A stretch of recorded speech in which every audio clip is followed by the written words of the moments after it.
Hello there, everyone. I am your host, the Sea Monster, and I welcome you all to part 2 of my essay video series on Pacific Rim Uprising.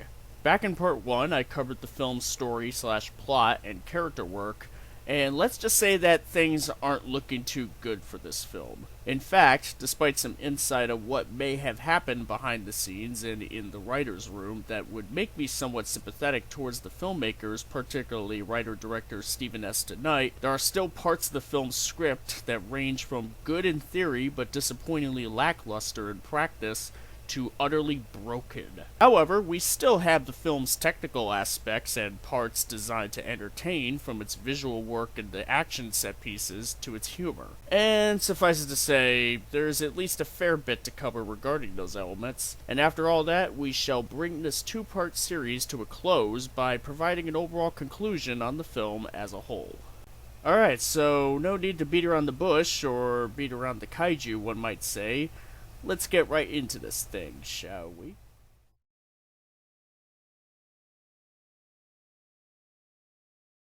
The spectacle of Jaegers fighting Kaiju, or Kaiju-Jaeger hybrids, is shot pretty well, even if it lacks the heavyweight physics that the first film incorporated. As far as how the action scenes are presented, they're easy to follow and feature rather striking moments, such as during Gypsy Avenger's rematch against Obsidian Fury, and even during the climactic battle in Tokyo.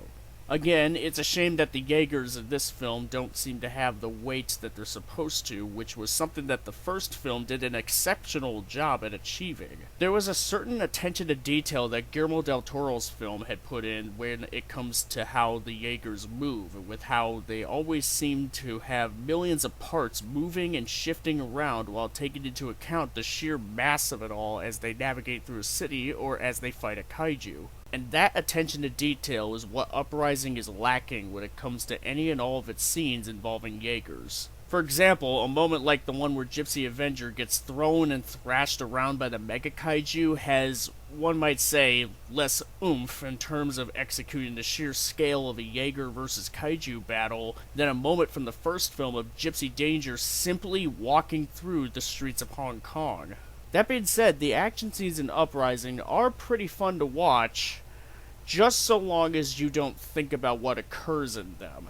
And I hate to be the bearer of bad news to you all here, but there's still issues regarding the events which occur in these set pieces, as mindlessly fun as they are. First off, the amount of destruction that is on display in these fights is kind of absurd, though not on the part of the kaiju, shockingly enough. There are moments like when Jake and Nate use Gypsy Avenger's gravity sling to suck up a fleet of cars where civilians could potentially have been around to deck Obsidian Fury with, to where one can't help but say, dude, what the heck, there could have been people there. And keep in mind that Obsidian Fury's attack in Sydney came without warning, so the city wasn't even properly or fully evacuated by this point. Civilians are dying, and Jake and Nate should be aware of this, and given their experience as rangers, they should know better. I get that this is a sudden attack from Obsidian Fury, but that is no excuse to use the gravity sling in this scenario. They could have used the plasma cannon at the very least. Just a bit of side note here, I just love how, for a movie that doesn't shy away from showing innocent civilians getting killed by the dozens, we still get the absurdity of watching a bunch of people in an office building somehow, miraculously, dodging a giant chainsaw from Obsidian Fury as if they knew exactly where in their building it was gonna go. Like, seriously, what is this? Anyway, moving on. Then we have Gypsy Avenger using its gravity sling against the kaiju called Raijin by pulling a bunch of buildings onto it during the battle in Tokyo. Even with the urgency of stopping the kaiju and with Gottlieb's line from earlier about how the city was evacuated, this is still a bit excessive, and there still could have been people in or around those buildings, or even just in the streets within the vicinity of this battle. Also, considering how they're already made aware of Raijin's ability to take kinetic energy from tanking hits and directing it back at its foes, kind of like Black Panther in the MCU, Jake and company should probably have known better than to lead an all-out assault on the Mega Kaiju due to the fact that Raijin is one of the Mega Kaiju's components, and that it would very likely carry over its components' respective abilities. Also, Gypsy Avenger has a pretty nutty level of plot armor during the climax, especially when facing the Mega Kaiju alone. The Mega Kaiju was shown to outright annihilate all the other Jaegers to where they're all down for the count and left in pieces. So why didn't it do the same to Gypsy? So yeah, even with the entertaining visuals, there's still flaws that can easily affect one's enjoyment from watching said visuals. And as far as the Kaiju drone Uprising sequence goes, I mean, I basically destroyed it already back in part 1 by stating the brain-dead nature of Newt and the Precursor's plan involving them, so the only thing I can say is that the visual work in the Shatter Dome attack sequence is kinda uneven. Sometimes there's some striking visual work, such as the shot centering on Amara being surrounded by the chaos,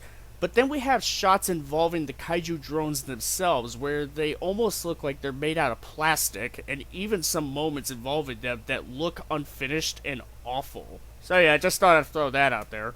Now there is one action sequence in Pacific Rim Uprising that I take little to no issue with, and that is the Siberia sequence, where Gypsy Avenger battles Obsidian Fury for the second time and wins. It's well choreographed, visually appealing, and even has a couple of good character moments that fit well given the context, such as Jake and Nate's camaraderie and teamwork during the battle, and Jake avenging Mako's death through permanently taking Obsidian Fury out of commission. Also, I do appreciate that, unlike the sequence in Sydney, or any other sequence involving Gypsy Avenger for that matter, Jake and Nate aren't recklessly endangering civilian lives due to this set piece taking place pretty much in the middle of nowhere. Despite this and other set pieces in the film being CGI based, there is at least a good eye for choreography put into them considering Stephen S. DeKnight's background, such as his work on Netflix's Daredevil, which, for the episodes that he himself directed, featured some great standout action sequences. And I'm willing to call the Siberia sequence to be a good example of that good eye for putting together a solid action scene being carried over into Uprising. So the long and short regarding the action scenes in Pacific Rim Uprising is that even with the effects not being quite on par with the first film, they're admittedly entertaining as far as it being spectacle and nothing more is concerned. But then again, that's only if one doesn't think about them for a bit, which is unfortunately not very hard to do. So, we've gone over the action scenes, which may be entertaining to watch just for the sake of seeing robots punching kaiju or other robots in the face, but still pretty flawed in terms of how they play out mechanically. We still have the comedy in the film and how it's executed. Not well, I might add. In fact, the comedy is so ill-timed and so off-putting that it almost becomes funny ironically. And there's no better example in this film than the Trollololol song playing during the scene where Jake's Jaeger squad is being launched to Tokyo, with the in-universe justification being that one of the cadets would put it on because it's something that his grandmother would put on for him to soothe him emotionally. This isn't the only instance where the comedy gets in the way of the drama, but it is definitely the most out-of-place moment in the entire film, especially considering how high the stakes are supposed to be by this point. There are moments of humor that, at the very least, got a little bit of a smirk or even a smile from me, like certain moments involving Jake Pentecost and his banter, though it's mainly because of John Boyega being a good, charming actor who knows how to do comedy well. However, these moments aren't enough to make up for the rest of the humor in the film falling flatter than a crowd of humans under a kaiju's foot. Oof, boy. We've spent quite a lot of time on this film, but we've discussed just about all that needs to be discussed over the course of this two-part journey, so I guess it's time to close the breach on Pacific Rim Uprising and bring my essay video series on it to a close.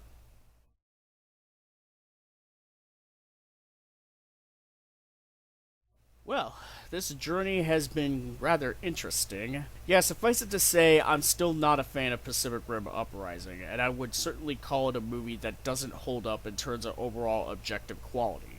While some things in it aren't a complete and total loss, such as some good acting, especially from John Boyega, the technical fidelity in the film's action set pieces, and even a couple of characters who are decently done overall, the plot is, for the most part, a total mess, especially when you break down how the film's antagonists were trying to go about things. Not to mention, the world building is rather flawed and isn't all that consistent with the first movie, and the story, which the film tries to tell, is forged on the foundation of some of the first film's characters being assassinated. In other words, this essay video series may as well be retitled as Pacific Rim Uprising, A Great Sadness. Wink wink.